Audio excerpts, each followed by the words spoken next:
कुछ दे देता है जो उसे परमात्मा से मिलाने के लिए आवश्यक होता है। वो समझ, वो बुद्धि, वो विवेक,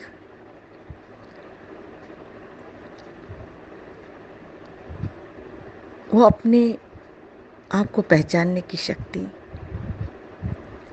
वो परमात्मा को मानने की शक्ति, वो जीवन में निष्काम कर्म करने की शक्ति,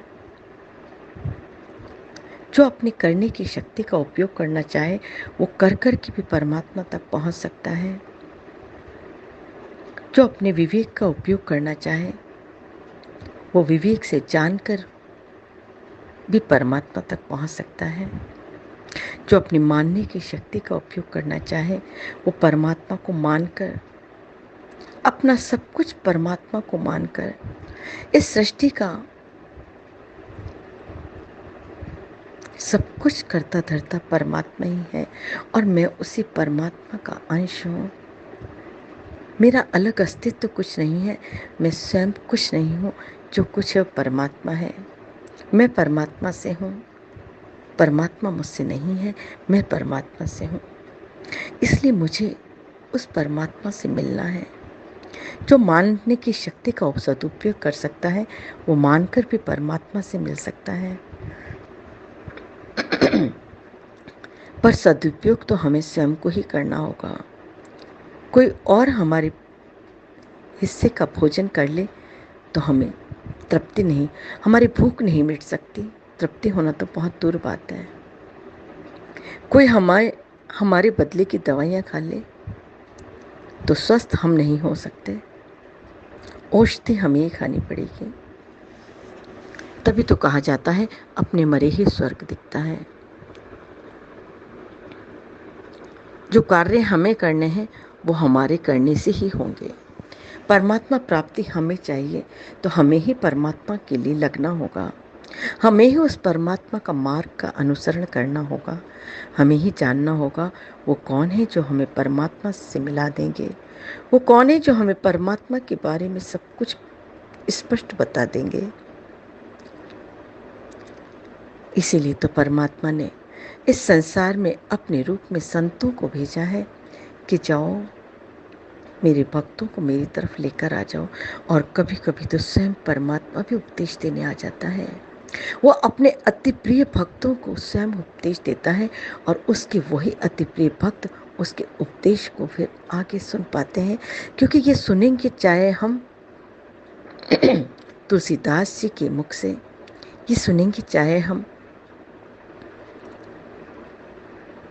चाहे तुलसीदास जी के दोहों को गुनगुनाएंगे, लेकिन असलियत में, लेकिन सत्य यही है कि ये परमात्मा की वाणी है। परमात्मा ने स्वयं के मुखारविंद से इस वाणी को गाया है, इस भक्ति को गाया है। तो कितना अहम भूमिका रही होगी इस भक्ति की, कितनी महिमा रही होगी इस भक्ति की कि परमात्मा ने स्वयं गुनगुनाया है ये गीत। और परमात्मा के द्वारा गुनगुनाए गीत को हम आज सुन पा रहे हैं। क्या अहोभाग्य है हमारा, क्या सौभाग्य है हमारे इस जीवन का।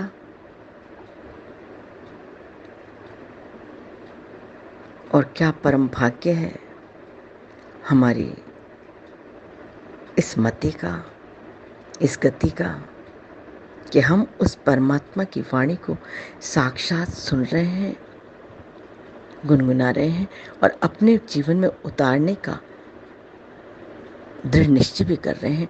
क्योंकि हमने प्रेमा लक्षणा भक्ति जो नारद मुनि ने कही है, उनकी प्रेमा लक्षणा भक्ति में हमने सुना है, भवतो निश्चय दाढ़या दूर तो शास्त्र रक्षणम। जिसने इस भक्ति के मार्ग पर चलने का निश्चय कर लिया है, भवतो निश्चय दाढ़या दूर, उसका ऊर्ध्वगमन होता ही होता है। वो फिर ऊपर ही उठता चला जाता है, वो कभी भी नीचे नहीं आता।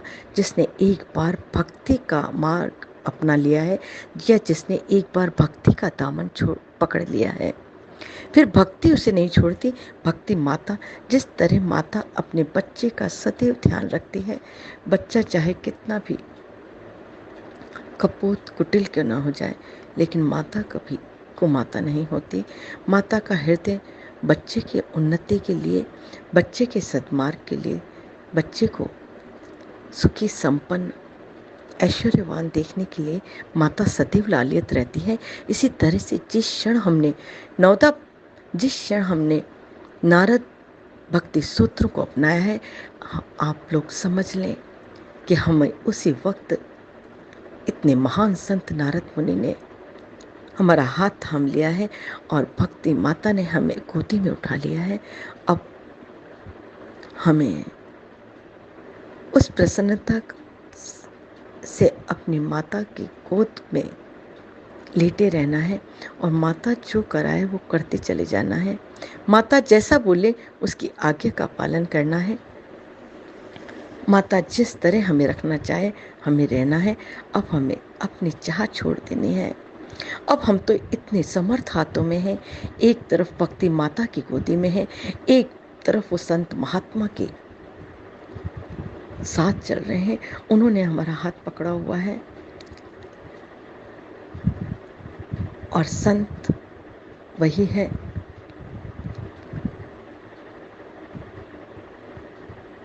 जो जीव को उठाकर पहले भक्ति माता को देता है और भक्ति माता उस जीव को भगवंत के हाथों में पहुंचा देती हैं और उसकी अंतिम यात्रा पूरी करा देती हैं।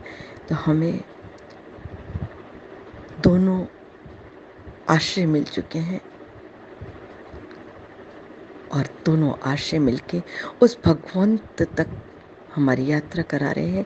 साक्षात भगवंत ही अब नवदा भक्ति सूत्र के रूप में हमें वो परम वाणी सुना रहे हैं। आइए अब हम नवदा भक्ति सूत्र के चौथे सूत्र में प्रवेश करते हैं। नवदा भक्ति कहूँ तो ही पाही, सावधान सुनो धरु मन माहे। प्रथम भक्ति संतन कर संगा, दूसरी रति मम कथा प्रसंगा। गुरुपद पंकज सेवा तीसरी भक्ति अमान, चौथी भक्ति मम गुण गन करहि कपट तजी कान। गुरुपद पंकज सेवा तीसरी भक्ति अमान, चौथी भक्ति मम गुण गन करहि कपट तजी गान। चौथी भक्ति मम गुण गन करहि कपट तजी गान। स्वयं राम भगवान, वो राम भगवान का अवतार, वो राम भगवान का मनुष्य देह में आना और मनुष्यों की भांति मनुष्यों को समझाना कि मन अपने ईश से कैसे मिल ले। मनुष्य, मन प्लस ईश इजिकल टू मनुष्य। जो मन अपने ईश को प्राप्त कर ले, जो मन अपने ईश में मिल जाए, वही मनुष्य कहने के लायक है। बिना ईश्वर में मिले हुए, बिना ईश्वर से एक हुए, फिर वो मनुष्य कहलाने के लायक नहीं है। फिर वो आगे लग जाता है, फिर वो पशु बन जाते हैं। मनुष्य वही है जो मन को परमात्मा में लीन कर दे, लेकिन जिसका परमात्मा से कोई संबंध नहीं है, जिसने अपने आप को परमात्मा के चरणों में नहीं मिटाया, वो तो साक्षात द्विपाद पशु है। उसके पैर जरूर दो हैं, उसकी आकृति जरूर मनुष्य जैसी है, वो खाता पीता चलता उठता बैठता जरूर मनुष्य की तरह है, लेकिन वो साक्षात गदर्भ है, गधा है। वो साक्षात द्विपाद पशु है, क्योंकि उसने जिंदगी भर सिर्फ बोझा ही उठाया है। जिंदगी भर उसने इस प्रकृति के जंजालों में ही फंसा रहा है और प्रकृति तो अनंत जन्मों से अनंत योनियों को थाम रखा है, तो प्रकृति ने ही थाम रखा है। सिर्फ मनुष्य योनि ऐसी है जहाँ प्रकृति अपना बंधन कुछ मात्रा में उठा देती है, पशु अपने मनपसंद का भोजन नहीं कर सकता। पशु को जो मिलता है वही करना पड़ता है। पशु अपने मनपसंद जगह नहीं जा सकता। उसका मालिक उसे जहाँ ले जाता है उसे वहीं जाना पड़ता है। पशु अपने लिए सही और गलत का निर्णय नहीं कर सकता। प्रकृति ने उसे जिस भोजन के लिए बनाया है वो वही करेगा। प्रकृति उससे जो कराना चाहती है वो वही करता है। उसकी अपनी समझ, अपनी बुद्धि सिर्फ भोजन करने तक ही और भय तक ही सीमित रहती है। वो जानता है कि कोई मुझे मारेगा तो मुझे कैसे बचना है। मुझे अपने शरीर को जिंदा रखने के लिए भोजन करना आवश्यक है। इसलिए वो और निद्रा जो स्वाभाविक है, प्रकृति का गुण है, वो उसमें आती है। लेकिन कब सोना, कहाँ सोना, कैसे सोना, कितना सोना, ये सब वो विचार नहीं कर सकता। क्योंकि विचार करने की क्षमता, जहाँ से विचार उत्पन्न होते हैं और जो विचारों को केंद्रित कर सकता है और जो विचारों को सही दिशा, सही विचारों को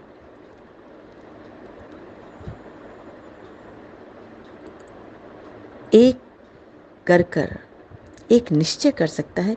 क्योंकि सर्वप्रथम विचार ही उत्पन्न होते हैं और इन विचारों को एक दिशा देके निश्चयात्मक बुद्धि भी बनाई जा सकती है और संशयात्मक बुद्धि भी हो सकती है।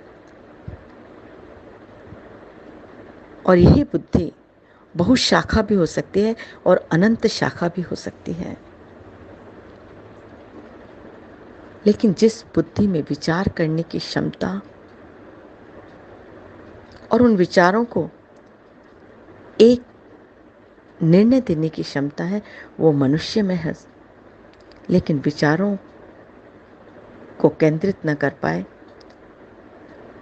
विचारों को दिशा न दे पाए, विचारों के अनुसार स्वयं चलने लग जाए, जैसा विचार आया वही करने लग जाए, बल्कि ये भी नहीं समझ पाए कि ये विचार है, बल्कि जो कराता जाए मन वही करता चला जाए, तो वो पशु तुल्य ही मनुष्य जीवन हुआ।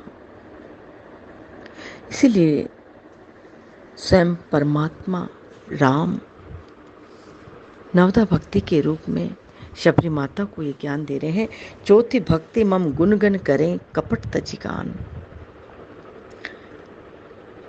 माता शबरी से कह रहे हैं, हे भामिनी सुनो, मेरी चौथी भक्ति है कि मेरे गुण को और मेरे गुणों का गान करे, मेरे गुणों की चर्चा करे। पर कैसे करे? मम गुण गण करें कपट तजिगान। जो मेरे गुणों को सुने, मेरे गुणों को गाए, मेरे गुणों का चिंतन करे, मेरे गुणों की चर्चा करे, मेरे गुणों के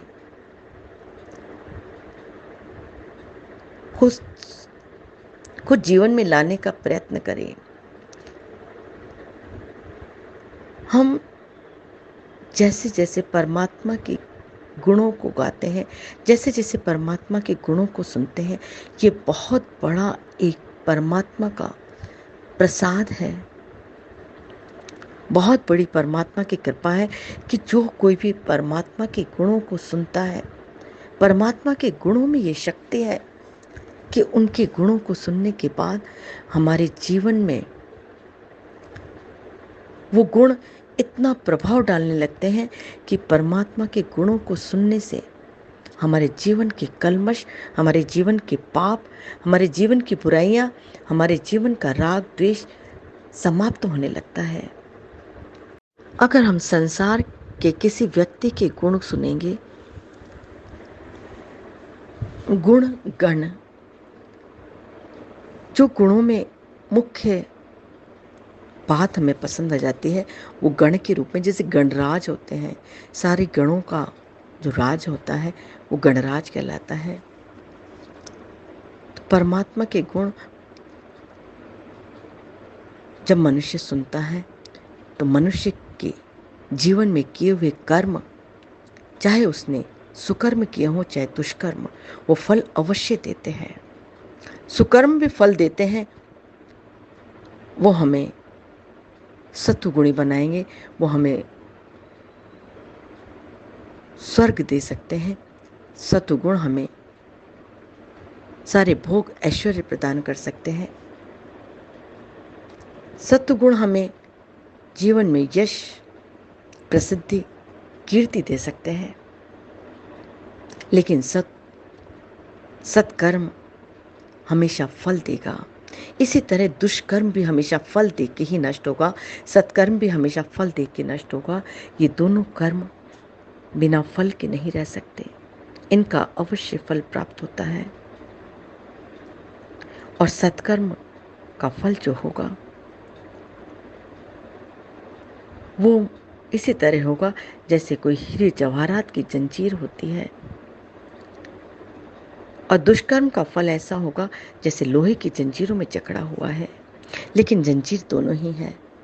सत्कर्म हमें यश, कीर्ति, सम्मान दिलाएगा, दुष्कर्म हमें कष्ट, भय, दुख, पीड़ा देगा, लेकिन दोनों ही संसार में आवागमन जारी रखेगा।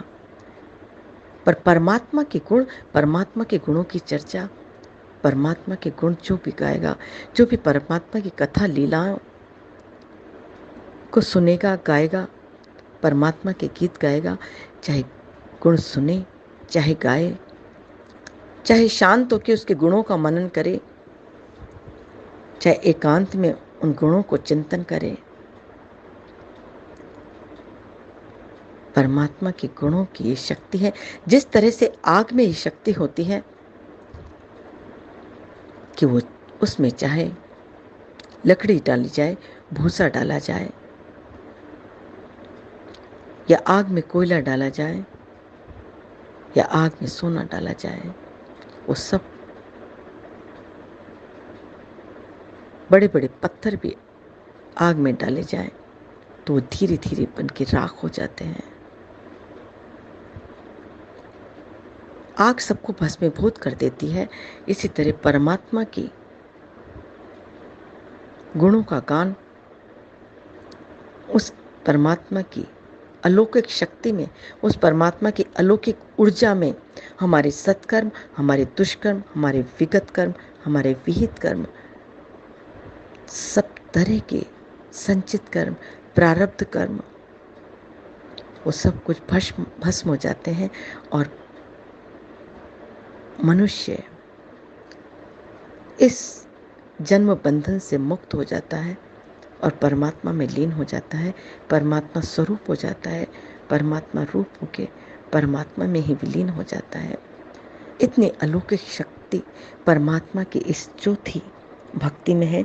चौथी भक्ति मम गुणगण करें, लेकिन साथ में परमात्मा ने ये सब कुछ, परमात्मा हमें प्रसाद रूप में दे देता है। सब कुछ परमात्मा करने को तैयार है। परमात्मा ने स्वयं अपने वचनों में कहा है कि मेरी भक्ति जो करेगा उसके सब कुछ नष्ट हो जाएंगे। लेकिन भक्ति करने के साथ ही परमात्मा ने कैसी भक्ति, चौथी भक्ति, गुणों का गान तो करे, परमात्मा की लीलाओं तो गाए, लेकिन साथ में शर्त लगा दी है, कपट तजी गान। लेकिन कपट तजी, कपट से रहित होकर, मन में किसी प्रकार का दुर्भाव, मन में किसी प्रकार का कपट रखकर फिर परमात्मा के गुण गाएंगे तो वो कपट परमात्मा का द्वार नहीं खोलेगा। परमात्मा को प्रसाद देने के लिए, परमात्मा का प्रसाद लेने के लिए जो योग्यता चाहिए, उस योग्यता से वंचित रख देता है ये कपट। कपट एक इतनी बड़ी दीवार है, कपट एक इतना बड़ा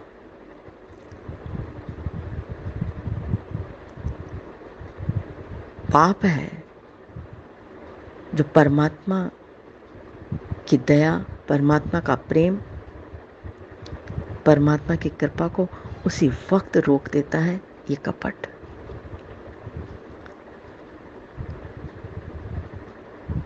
स्वयं राम भगवान ने कहा है, निर्मल जनमन सो मही पावा, मोहि कपट छल छिद्र न भावा। अगर परमात्मा को एक चीज जो परमात्मा से जीव को दूर करती है, जो परमात्मा और जीव के बीच में पर्दा डाल देती है, पर्दा ही नहीं बड़ी बड़ी दीवारें बना देती है, तो वो ये कपट और अभिमान ये परमात्मा से दूर कर देते हैं, और इसके लिए स्वयं मनुष्य ही जिम्मेदार होता है। अगर हम बिल्कुल निर्मल होके, चाहे हम जैसे भी हैं, जो भी हमारे अंदर है, कैसे भी भाव हमारे अंदर हो, कैसी भी दशा हमारी हो, लेकिन हम उस सब को परमात्मा से स्पष्ट स्वीकार कर लें, प्रभु हम तो जैसे हैं तेरे हैं, हम हमारे अंदर ये क्षमता नहीं है प्रभु कि हम अपने आप को शुद्ध कर सकें। तू ही हमें शुद्ध करेगा, तू ही हमें बुद्ध करेगा, और तू ही हमें मुक्त करेगा। पर कहना परमात्मा से ही होगा। हम जैसे हैं वैसे ही उसके सामने प्रकट हो जाए। जैसे ही कपट हटता है और परमात्मा प्रकट हो जाता है, लेकिन परमात्मा प्रकट हो उससे पहले हमें परमात्मा के सामने निष्कपट जाना होगा। हमें जैसे हैं वैसे परमात्मा के सामने प्रकट होना होगा।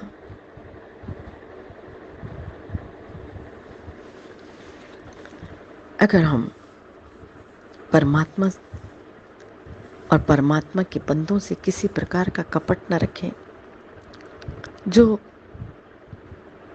हमारी मति है, जो हमारी गति है, जो हमारे मन के भाव हैं, अगर हमारे मन में किसी के प्रति दुर्व्यवहार है, दुर्भाव भी आ रहे हैं, तो भी परमात्मा से प्रार्थना करें, हे प्रभु ये दुर्भाव, ये दुर्व्यवहार, ये दुष्चिंतन, ये संसार, मुझे मोह माया मुझे बहुत बुरी तरह जकड़ी हुई है, मुझे सिर्फ और सिर्फ इससे आप ही छुटा सकते हैं। पर परमात्मा से कहें, परमात्मा के सामने स्वीकार कर लें कि मेरा मन बहुत कपटी है, ये तुझसे भी कपट रखता है, ये तुझसे भी छुपाना चाहता है। कपट मीन्स क्या? कपट अर्थात जो पट लग जाए वही कपट है। जहाँ हम बंद कर लेते हैं, जो हम छुपा लेते हैं, जो हम होते नहीं हैं लेकिन वो दिखाना चाहते हैं। होता हमारे मन में कुछ और है, और हम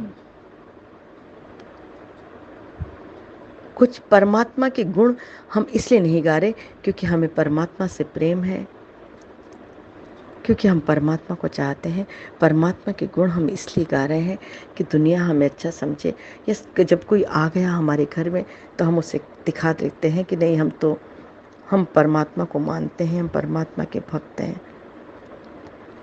या परमात्मा की भक्ति से हम संसार चाह रहे हों और दिखा ऐसा रहे हों कि हमें संसार नहीं चाहिए, हमें चाहिए परमात्मा, और चाहिए पूरा का पूरा संसार, तो ये कपट हुआ परमात्मा से। अगर हमें संसार चाहिए तो स्पष्ट कह दें कि हाँ, मैं परमात्मा की भक्ति इसलिए कर रही हूँ कि मुझे ये चाहिए, मेरे को अपने दुख दूर करने हैं, मुझे अपने शरीर की पीड़ा दूर करनी है, मुझे मेरे घर के परिवार की स्थिति सुधारनी है, इसलिए मुझे परमात्मा की भक्ति कर रही हूँ। तो ये परमात्मा से कपट न हुआ, ये परमात्मा से हमने स्पष्ट बोला है, और यही हम संसार से भी बोल रहे हैं। मनुष्य का एक बहुत बड़ा स्वभाव यह होता है कि वो जो भी थोड़ा सा भी अगर कोई अच्छा कार्य करता है तो वो दुनिया को बहुत दिखाना चाहता है, दुनिया में उसका ढिंढोरा पीटना चाहता है, उसको पूरी दुनिया में बतलाना चाहता है, और वो ये नहीं जानता कि अगर उसने अपने सत्कर्म का या अपने अच्छे कर्म का या अपनी भक्ति का प्रचार और प्रसार कर दिया तो वो उसको यश और कीर्ति दे के नष्ट हो जाएगी, और वो अपने पापों को छुपाता है, वो अपने गलत कामों को छुपाना चाहता है। और गलत कामों को छुपाने का मतलब होता है कि वो पाप और वो गलत काम उसके और गहरे हृदय में बैठते चले जाते हैं और ये फिर कई गुना बढ़कर जीवन में प्रकट होते हैं या जन्म मरण के कारण बनता है। तो होना तो ये चाहिए कि कभी कोई हमसे गलती हो जाए, कभी कोई हमसे इस तरह का व्यवहार हो जाए तो हमें उससे, अगर संसार से न भी कह पाए तो परमात्मा से अवश्य कह दें। परमात्मा के सामने जैसे ही हम हमारे दुष्कृत्य को, दुष्कर्म को स्वीकार कर लेंगे, उस दुष्कृत्य के, उस कर्म की फिर ये ताकत नहीं है कि वो हमें फल दे सके। वो उसी वक्त भस्म हो जाएगा, खत्म हो जाएगा। और कभी अपने सत्कर्म करें, ये भी कितनी सीधी बात जो हम अपने पूर्वजों से सुनते हैं। नेकी कर कुएं में डाल। अपनी नेकी की, अपनी अच्छाई की, अपने सद्गुणों की कभी चर्चा ना करें, कभी अपनी बड़ाई अपने मुंह से न करें। क्योंकि अगर हमने अपनी अच्छाई की चर्चा करी, अगर हमने कोई सत्कर्म कर दिया, उसकी चर्चा करी, तो उसका भी फल देकर वो, उसका जो परमात्मा की तरफ जो, अगर वो फल, सत्कर्म अगर हम करें और उसकी चर्चा न करें, उसके बारे में सोचे नहीं, उसके बारे में बार बार बोले नहीं, तो वो सत्कर्म परमात्मा का प्रेम, परमात्मा का प्रसाद हम तक पहुंचाने की योग्यता हमारे अंदर विकसित कर देता है। वो परमात्मा को खींचता है, वो सत्कर्म, वो परमात्मा का प्रेम हमारी तरफ खींचता है। इसीलिए सत्कर्म, दुष्कर्म सबसे ऊपर है परमात्मा का चिंतन, परमात्मा के गुणों का गान, परमात्मा की चर्चा। हम जब भी करें तो मुंह से परमात्मा का नाम गुनगुनाते रहें और बार बार संसार की तरफ हमारा मन चला जाता है, संसार का चिंतन करने लगता है, लेकिन उसे प्रयत्न करके, याद करके, सावधानी पूर्वक, सजग रह के बार बार मन को वहाँ से खींच के बोलने कि अरे मन, फिर तू संसार में चला गया, फिर तू संसार की बातें सोचने लग गया। देख मेरे प्रभु की बात सोच, सोच नहीं सकता तो नाम ही गुनगुना ले। जैसे जैसे हम बार बार प्रभु का नाम लेने का इस मन को अभ्यास डाल देंगे तो ये बात बुद्धि स्वीकार करने लग जाएगी और हर बार पुकारा गया परमात्मा का नाम हमें परमात्मा की तरफ लेके चलेगा और संसार से हमें दूर करता हुआ चला जाएगा। फिर हम रहेंगे तो संसार में ही, लेकिन रहेंगे उसी तरह जिस तरह नाव पानी में रहती है।